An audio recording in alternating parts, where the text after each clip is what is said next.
Somnifère, le podcast. Bonsoir à toutes et à tous, nous sommes le mardi 31 mai et Somnifère vous emmène ce soir à Rouen où un notaire tombe sur une petite annonce qui retient son attention. Demoiselle jolie, bien élevée comme il faut, épouserait homme honorable et lui apporterait 2 500 000 francs. Intrigué par cette offre et en proie à des difficultés financières, il décide de rencontrer la jeune femme. C'est une nouvelle de Maupassant intitulée « Divorce ». Je vous souhaite une excellente nuit et maintenant place à notre séance de relaxation. La séance de relaxation.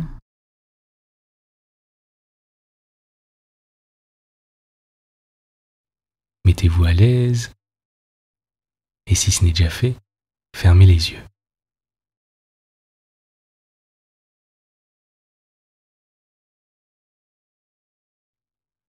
Si votre position le permet, posez une main sur votre ventre et l'autre sur votre poitrine.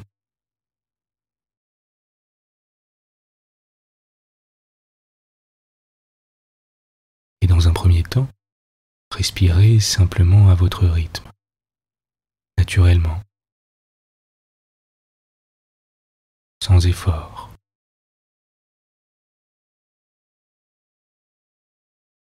En observant simplement les mouvements de votre corps et de vos mains.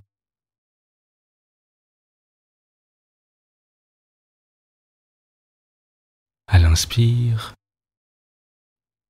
et à l'expire.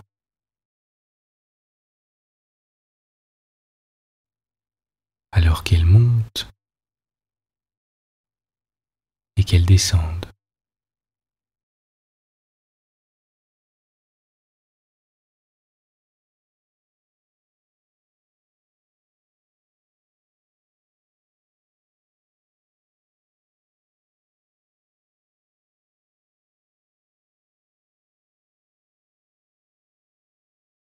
Imaginez à présent votre ventre comme un ballon de baudruche.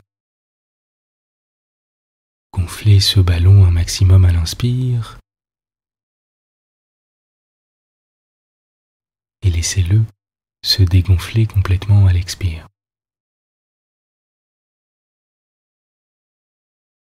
Vous pouvez répéter l'exercice si vous le souhaitez, en gonflant le ventre un maximum et en laissant les tensions s'évacuer complètement à l'expire.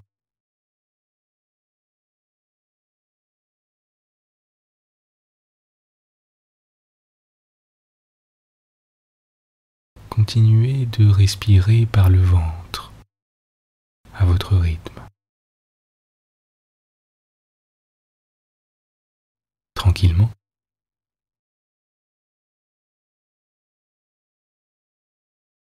Sans attente.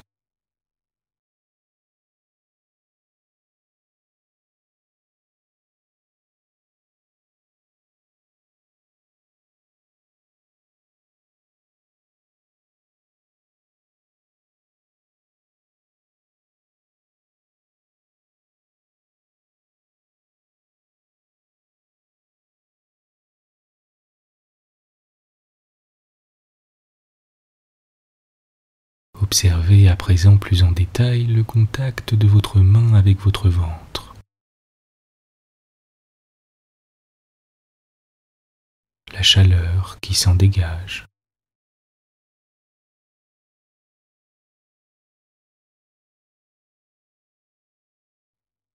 Les mouvements qui vous bercent.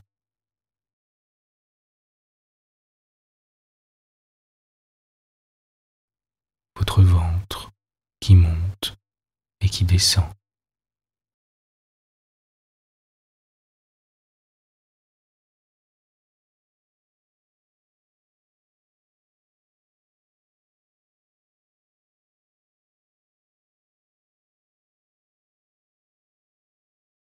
Imaginez qu'à chaque expire, les tensions continuent de s'évacuer un peu plus.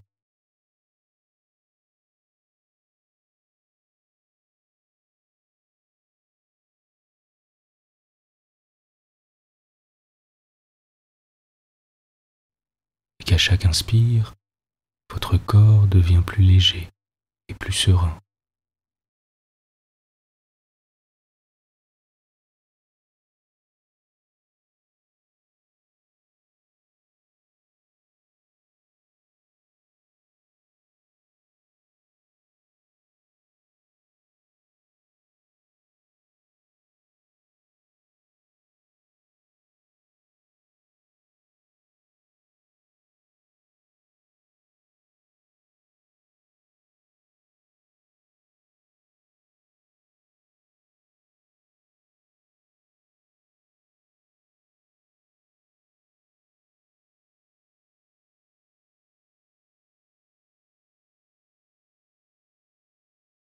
Pendant la prochaine minute, concentrez simplement votre attention sur votre respiration.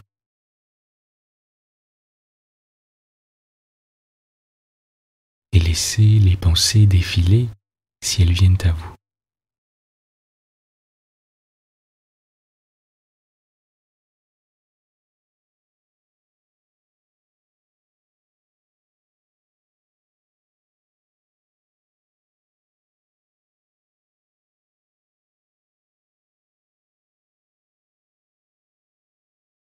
Un peu comme si vous étiez la montagne et que les pensées étaient les nuages.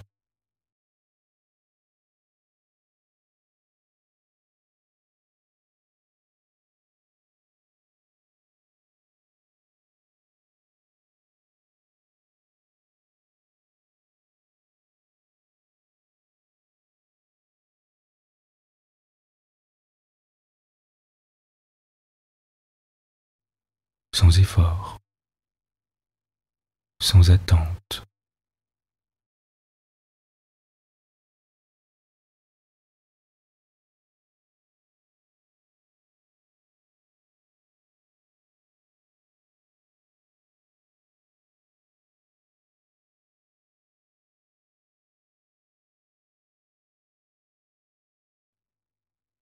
En continuant de porter votre attention sur votre respiration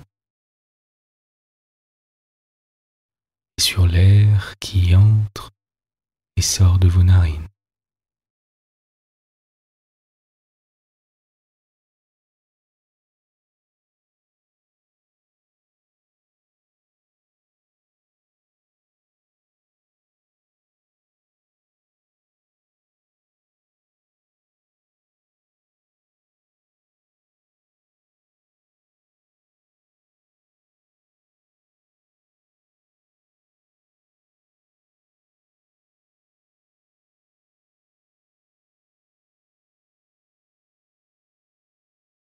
Vous êtes calme et détendu. L'histoire du soir. Maupassant, divorce. Maître Bontran, le célèbre avocat parisien, celui qui depuis 10 ans plaide et obtient toutes les séparations entre époux mal assortis, ouvrit la porte de son cabinet et s'effaça pour laisser passer le nouveau client. C'était un gros homme rouge, à favoris blond et dru, un homme ventru, sanguin et vigoureux. « Prenez un siège, » dit l'avocat. Le client s'assit et après avoir toussé. « Je viens vous demander, monsieur, de plaider pour moi dans une affaire de divorce. »« Parlez, monsieur, je vous écoute. »« Monsieur, je suis un ancien notaire. » « Déjà ? Oui, déjà. J'ai 37 ans. » Continuez. « Monsieur, j'ai fait un mariage malheureux, très malheureux. » « Vous n'êtes pas le seul. Je le sais et je plains les autres. Mais mon cas est tout à fait spécial et mes griefs contre ma femme d'une nature très particulière. Mais je commence par le commencement. Je me suis marié d'une façon très bizarre. Croyez-vous aux idées dangereuses? Qu'entendez-vous par là? Croyez-vous que certaines idées soient aussi dangereuses pour certains esprits que le poison pour le corps? Mais oui, peut-être. Certainement. Il y a des idées qui entrent en nous nous rongent, nous tuent, nous rendent fous quand nous ne savons pas leur résister. C'est une sorte de phylloxéra des âmes. Si nous avons le malheur de laisser une de ces pensées-là se glisser en nous, si nous ne nous apercevons pas dès le début qu'elle est une envahisseuse, une maîtresse, un tyran, qu'elle s'étend heure par heure, jour par jour, qu'elle revient sans cesse, s'installe, chasse toutes nos préoccupations ordinaires, absorbe toute notre attention et change l'optique de notre jugement, nous sommes perdus. Voici donc ce qui m'est arrivé, monsieur. Comme je vous l'ai dit, j'étais notaire à Rouen et un peu gêné. Non pas pauvre, mais pauvré, soucieux, forcé à une économie de tous les instants, obligé de limiter tous mes goûts. Et c'est dur à mon âge. Comme notaire, je lisais avec grand soin les annonces des 4e pages des journaux, les offres et les demandes, les petites correspondances, etc., etc. Et il m'était arrivé plusieurs fois par ce moyen de faire à quelques clients des mariages avantageux. Un jour, je tombe sur ceci. Demoiselle jolie, bien élevée comme il faut, épouserait homme honorable et lui apporterait 2 500 000 francs bien nets. Or justement, ce jour-là, je dînais avec 2 amis, un avoué et un filateur. Je ne sais comment la conversation vint à tomber sur les mariages, et je leur parlais en riant de la demoiselle aux 2 500 000 francs. Le filateur dit « Qu'est-ce que c'est que ces femmes-là » L'avoué plusieurs fois avait vu des mariages excellents conclus dans ces conditions, et il donna des détails. Puis il ajouta en se tournant vers moi. « Pourquoi diable ne vois-tu pas ça pour toi-même, Christi? Ça t'en enlèverait des soucis 2 500 000 francs. » Nous nous mîmes à rire tous les trois, et on parla d'autre chose. 1 heure plus tard, je rentre chez moi. Il faisait froid cette nuit-là. J'habitais d'ailleurs une vieille maison, une de ces vieilles maisons de province qui ressemblent à des champignonnières. En posant la main sur la rampe de fer de l'escalier, je murmurai, saisi par un brusque souvenir. Sacristi, si je les avais, les 2 500 000 francs. Ma chambre était lugubre, une chambre de garçon rouennée faite par une bonne chargée aussi de la cuisine. Vous la voyez d'ici, cette chambre. Un grand lit sans rideau, une armoire, une commode, une toilette, pas de feu. Des habits sur les chaises, des papiers par terre. Je n'avais pas encore pensé à la femme, et j'y songeai tout à coup en me glissant dans mon lit. J'y songeai même si bien que je fus longtemps à m'endormir. Le lendemain, en ouvrant les yeux avant le jour, je me rappelai que je devais me trouver à 8 heures à Darnétal pour une affaire importante. Il fallait donc me lever à 6 heures, et il gelait. Christi de Christi, les 2 500 000.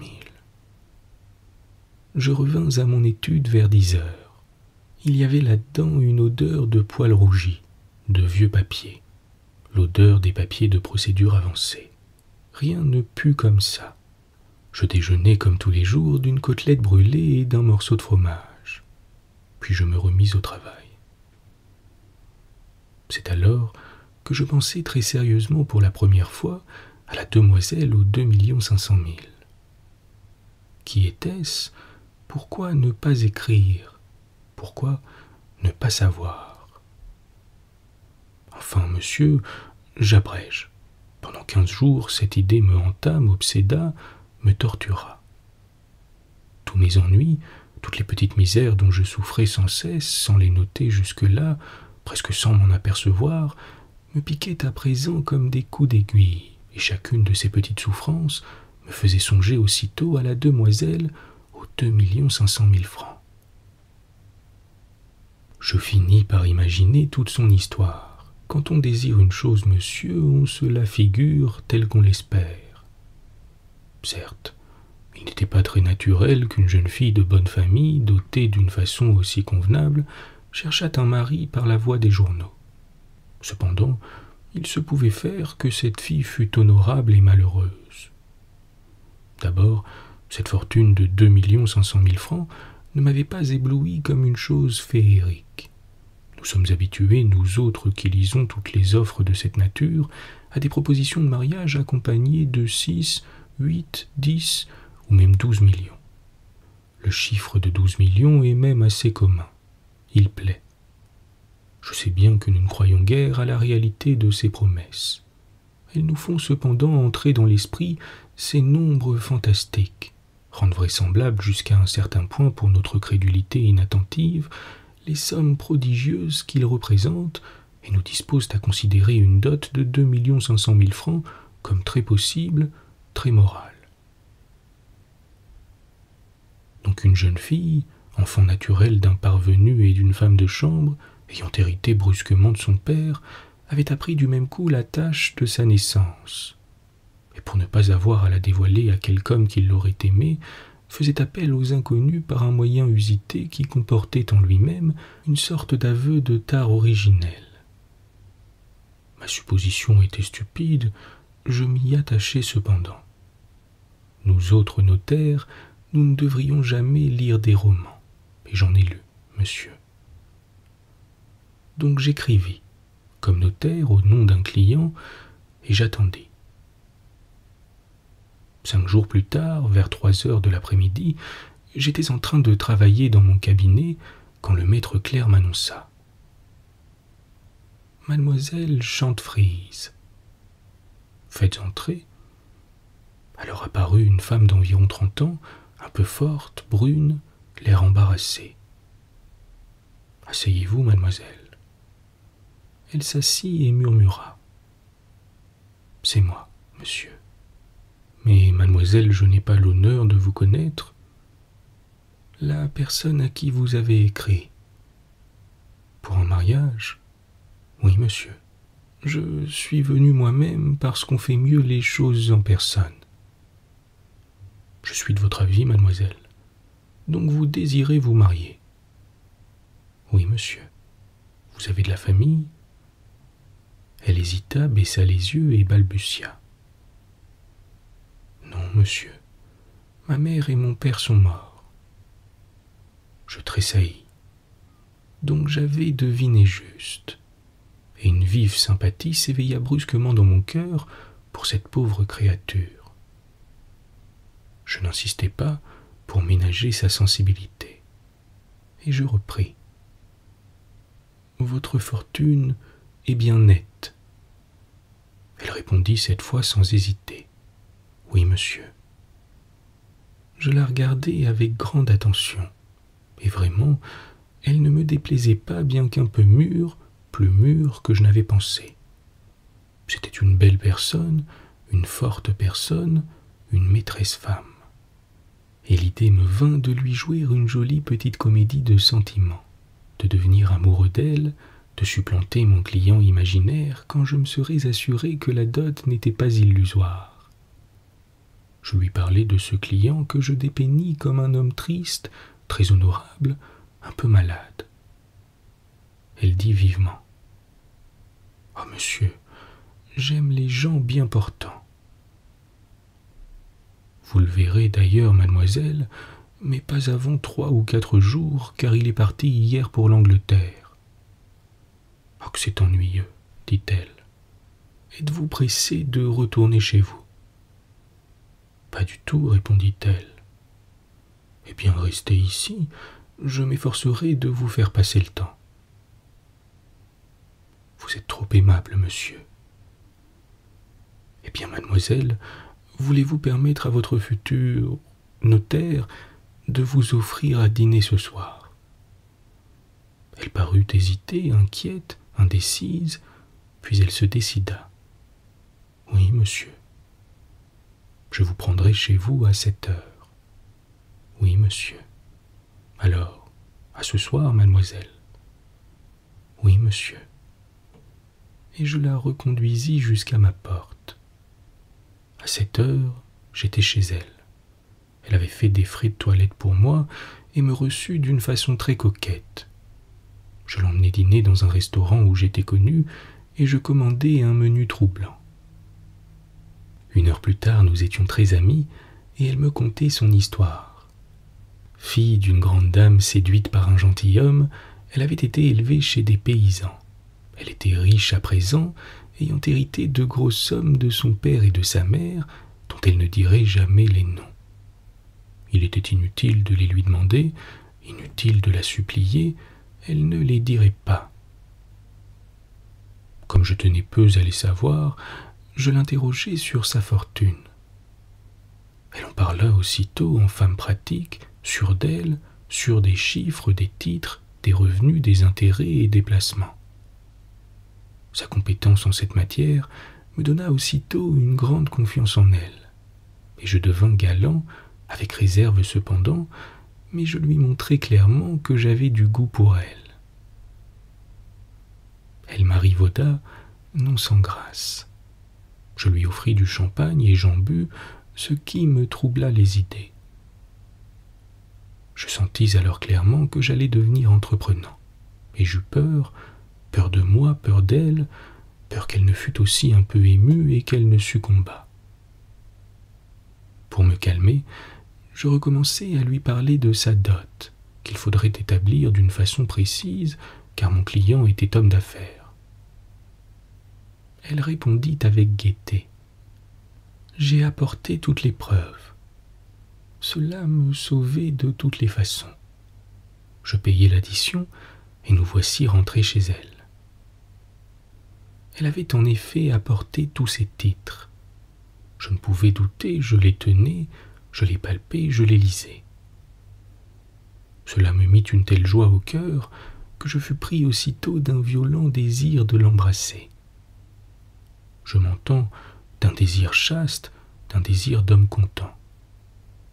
Et je l'embrassai, une fois, 2 fois, 10 fois, si bien que le champagne étant, je succombais, ou plutôt, elle succomba.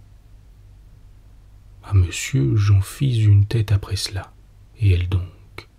Elle pleurait comme une fontaine, en me suppliant de ne pas la trahir, de ne pas la perdre.